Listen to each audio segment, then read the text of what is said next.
Assalamualaikum warahmatullahi wabarakatuh. Perkenalkan, nama saya Muhammad Syafaat Maja dengan NIM G00232221 dari kelompok A2 dengan Aslab Masristan ingin mempresentasikan laporan anatomi 2.3 yaitu tentang sistem neuroendokrin.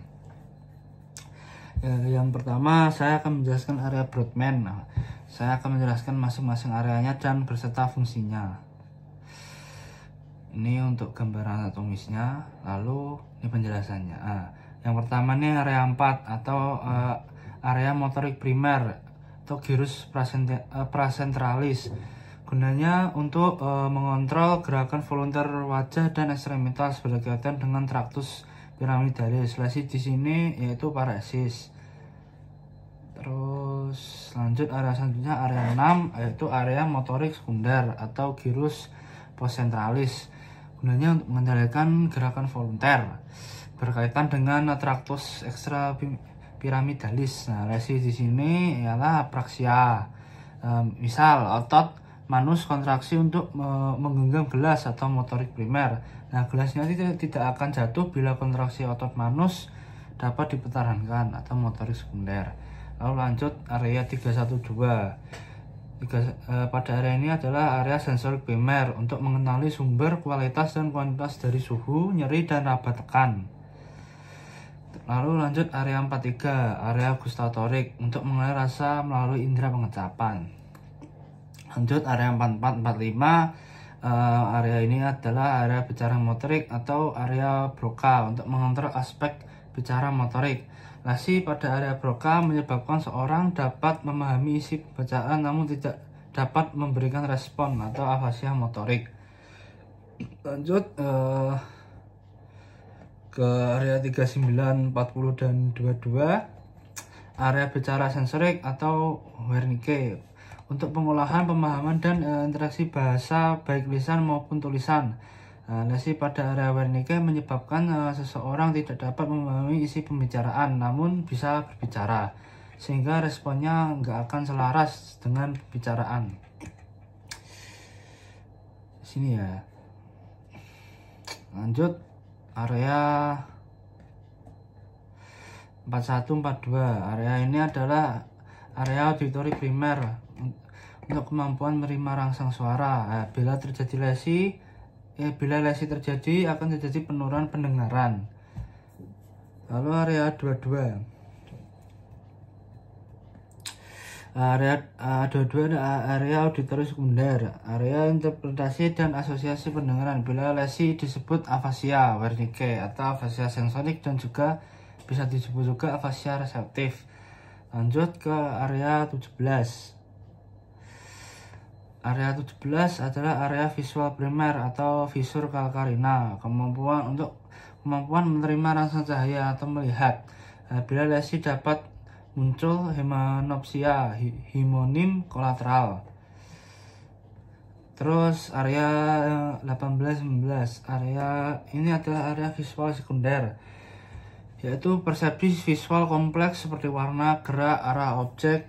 Bila lesi dapat muncul buta warna atau agnosia visual atau dapat melihat namun tidak dapat mengenali benda. Lalu lanjut traktus piramidalis. Jarak area dari motorik primer dan sekunder area 4 dan 6 Brodmann yang berjalan menuju medula spinalis. Menyilang kolateral di bawah medula oblongata yang disebut desusatio pyramidum. Nah, sisanya yang tidak menyilang terdapat pada funiculus anterior sebagai traktus corticospinalis anterior. Nah, ini berasal dari sel batch yang berjalan descendant dan berakhir di cornu anterior medulla spinalis. Skema traktus piramidalis. Skemanya yang berawal dari cortex cerebri ke crus posterior capsula interna, lalu ke bagian tengah mesencephalon, lalu turun ke bawah ke tengah pons, lalu melalui bagian ventral medulla oblongata. Dan di sini ada dua tipe ya, ada yang menyilang di decussatio piramidalis dan juga tidak menyilang. Untuk yang menyilang ini ada lewat traktus corticospinalis lateralis. Kalau yang tidak menyilang tractus corticospinalis anterior, lalu berakhir di ini cornu anterior medulla spinalis.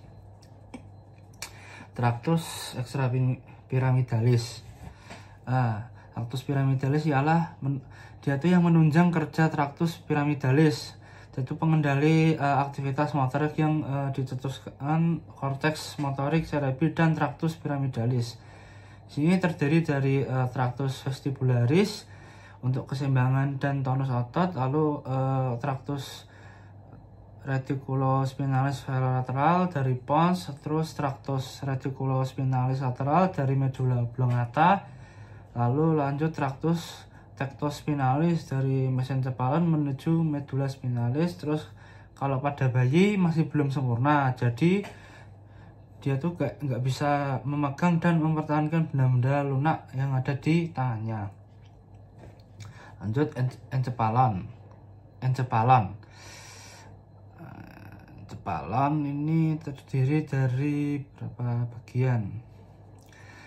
Bagian terluar dari cerebrum ini tersusun atas lipatan-lipatan atau gyrus dan viscera atau sulcus.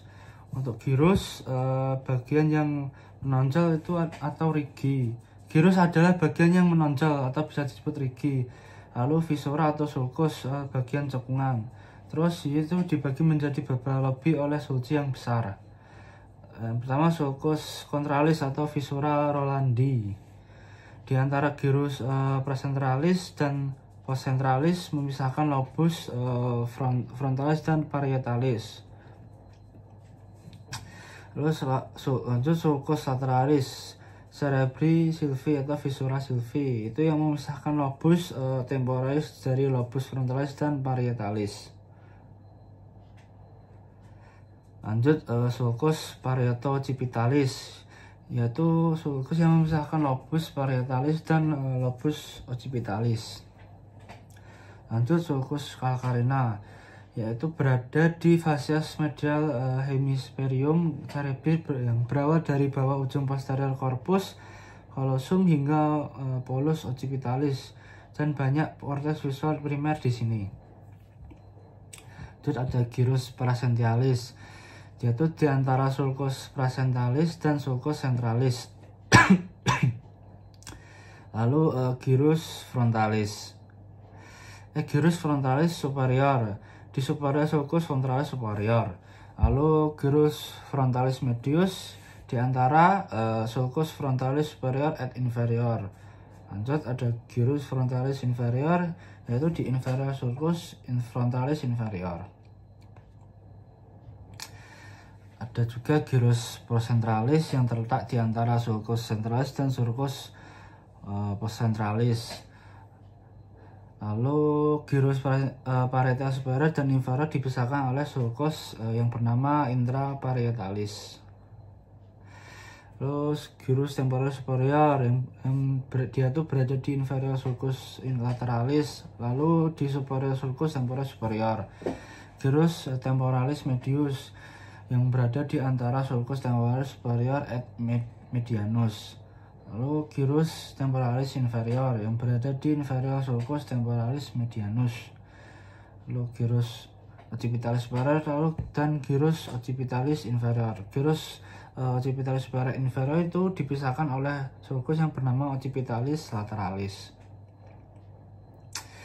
Nah, itu berada di fasias medialis hemispherium cerebri yang mengelilingi korpus callosum dan diencephalon. Ini ada beberapa bagian juga. Terus diencephalon ada gyrus cinguli, gyrus parihiopocampalis, area subkalosi, formatio, dan hipokampi. Lanjut ada situ berada di dasar sulcus lateralis yang berada di dasar sulcus lateralis cerebri sylvi. Ada gyrus longus insulae, gyrus brevis insulae, sulcus centralis insulae. Ya, sulcus centralis insulae ini yang memisahkan gyrus longus dan brevis insulae. Terus sulcus circularis insulae yang mengelilingi gyrus insulae. lalu ada yang limen insulae. Nah, lanjut. Nah, di sini cepalan menerima suplai arterialnya dari dua pasang pembuluh darah, ada arteria vertebralis dan arteria carotis interna, yang saling berhubungan pada kavitas kranii untuk membentuk circulus arteriosus cerebri atau dari Willis. Ini contohnya. Lalu lanjut, drainase vena cepalon ini dimulai di dalam sebagian jaringan saluran vena kecil yang mengarah pada venae cerebri yang lebih besar. Venae cerebri dan vena yang mengalirkan darah truncus encephalii yang akhirnya akan bermuara pada sinus durae matris. Nah, sinus durae matris ini adalah ruang-ruang berlapis endotelium di antara lamina eksterna dan lamina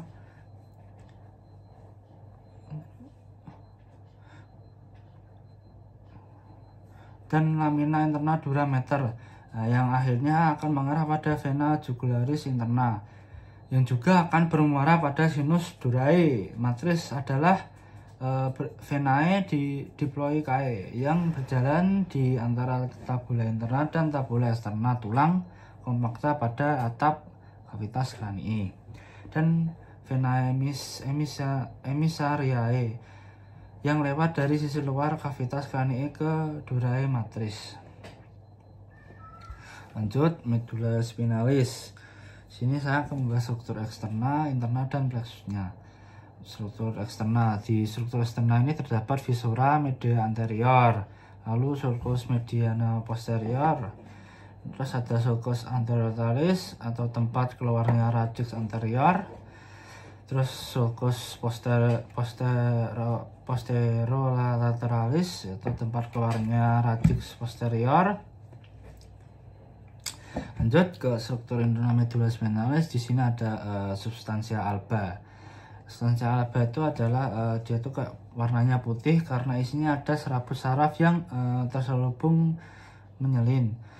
Substansia alba akan dibagi menjadi 3 bagian, ada funiculus anterior, lateral, dan posterior.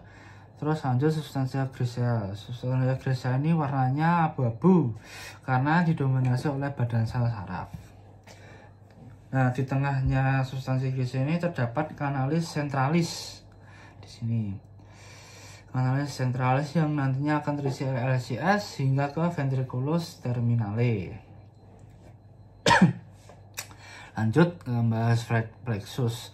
Plexus di sini ada 3 plexus. Ada plexus cervicalis yang dibentuk oleh primary ventralis, cervicalis 1 sampai 5. Lalu ada plexus brachialis yang dibentuk oleh cervicalis 5, 6, 8 dan seterusnya, dan nervus thoracal 1.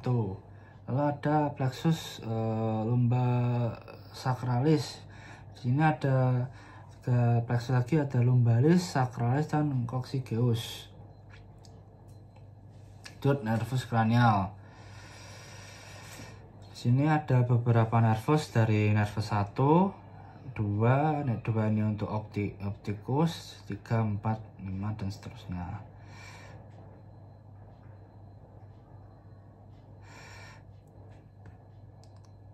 Ini juga lanjutnya.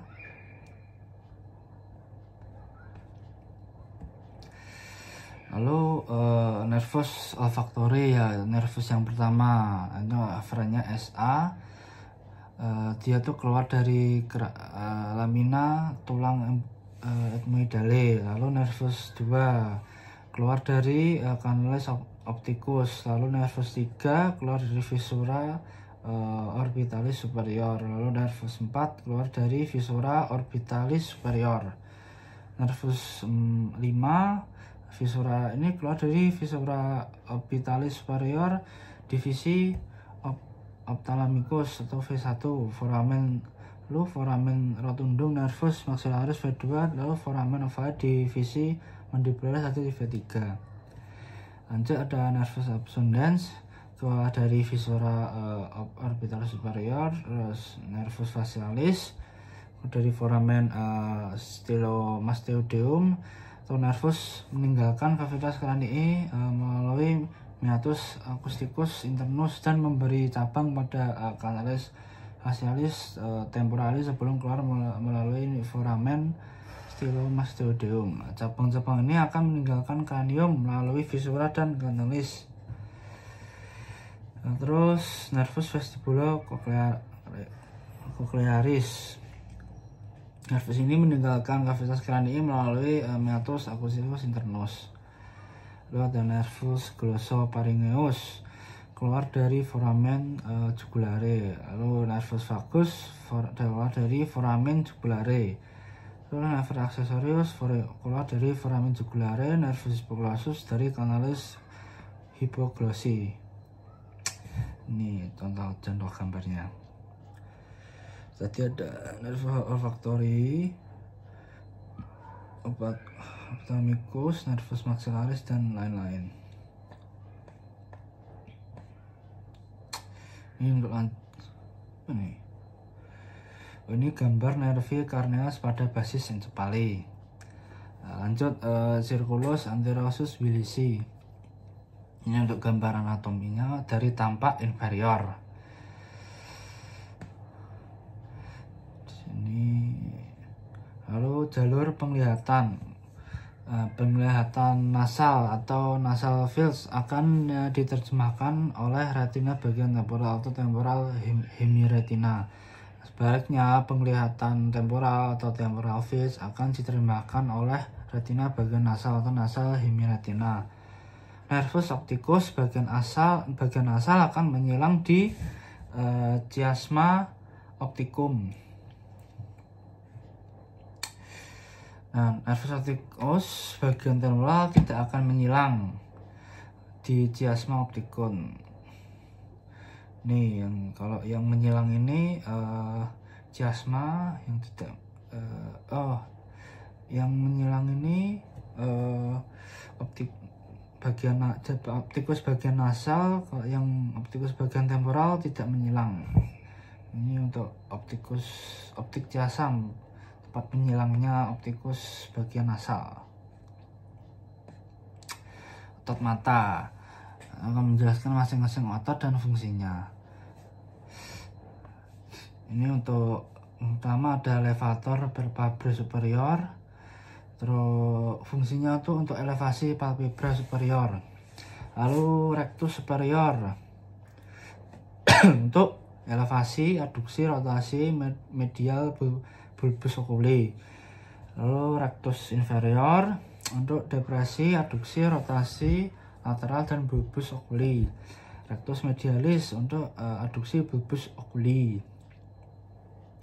Rectus lateralis, kalau yang lateralis ini untuk abduksi bulbus oculi.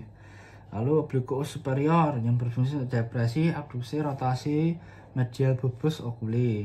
Kalau yang inferior untuk elevasi, abduksi, rotasi lateral bulbus oculi.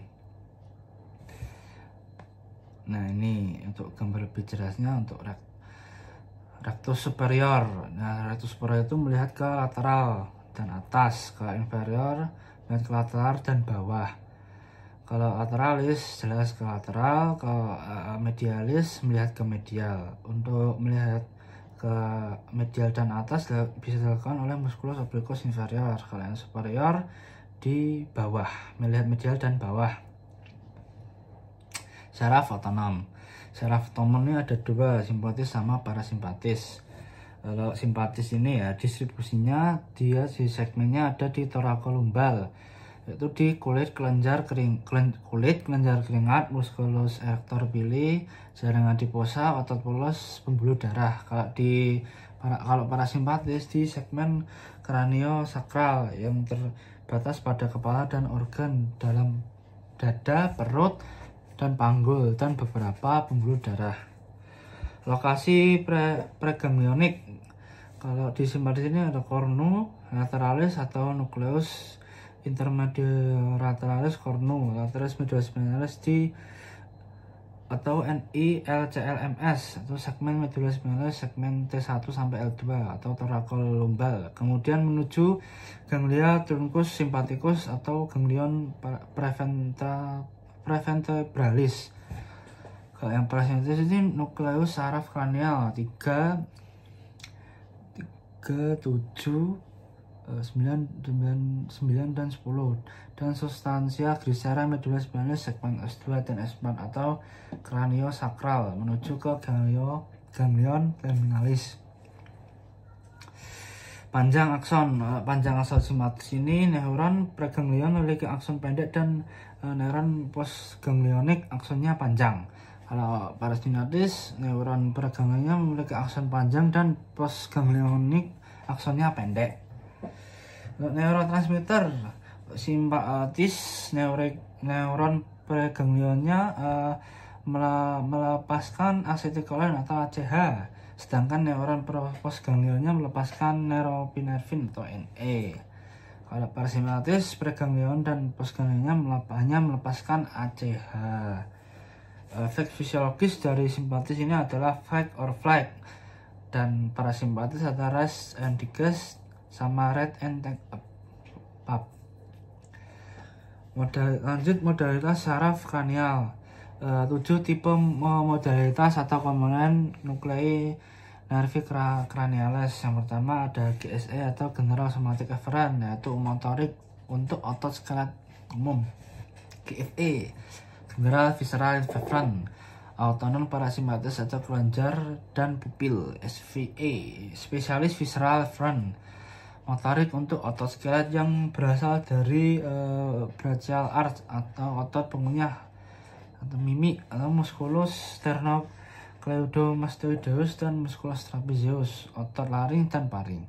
GVA general visceral efferent, sensorik umum pada organ visceral untuk merasakan nyeri, suhu, raba dan tekan. SVA special visceral efferent, sensorik untuk indera khusus derivat atau contohnya tuh git untuk penciuman dan pengecap. GSA general somatic efferent, sensorik untuk tubuh nyeri, suhu, raba dan tekan.